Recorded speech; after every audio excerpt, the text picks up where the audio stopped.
Today we're going to install a new battery on this 2015 Chevy Silverado.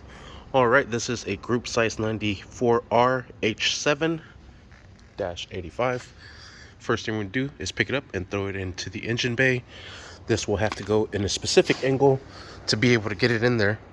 And it's going to have to go in similar to this. We'll drop it in, turn it around, and there it is. And we'll just work it into place and just take your time with it. It is very hard to get this battery in there, but once you get that in there, we'll remove these covers on it. We'll put down the battery bracket that goes right down in here. Just like that. Alright, and the tools you'll be using will be a 13mm socket, a 10mm socket, a couple of extensions. We'll put that bolt in there, and then we'll secure it into place using the 13mm. Alright, finally got it into place.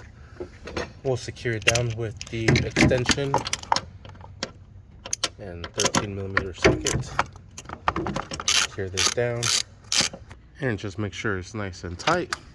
Not super tight, just enough.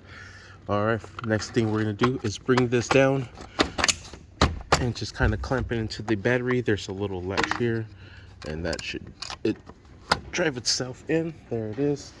Now using the 10mm socket, we'll secure this down, and I am using one of the extensions here just to kind of help me lift this ratchet up from the engine bay. Once you have that down, we'll secure that flap there.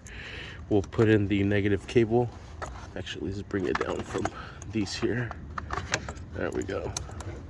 And secure this into place using that same 10mm. We'll secure this down and just make sure this is nice and tight as well.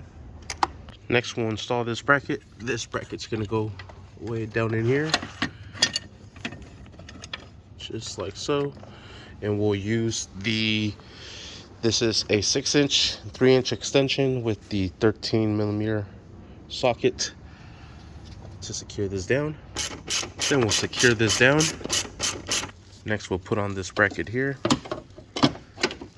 and this goes right underneath it, just like so. We'll put in the last 3 bolts into place. I think we'll probably start the one in the middle so it can kind of support the bar up. All right, then the one in the rear here, kind of just help it guide it into place. And then the one right here in the front. Now we'll secure these down with a 13mm socket. Alright, now let's just secure everything down with that 13mm. And this one here. Sweet. And there we have it. Let's fire it up. Clear the engine bay. I am not using a memory system saver because this battery was completely dead. So we're gonna fire her up. Sweet, and there we have it. Everything's going away. Perfect. Thank you for watching. Please like and subscribe.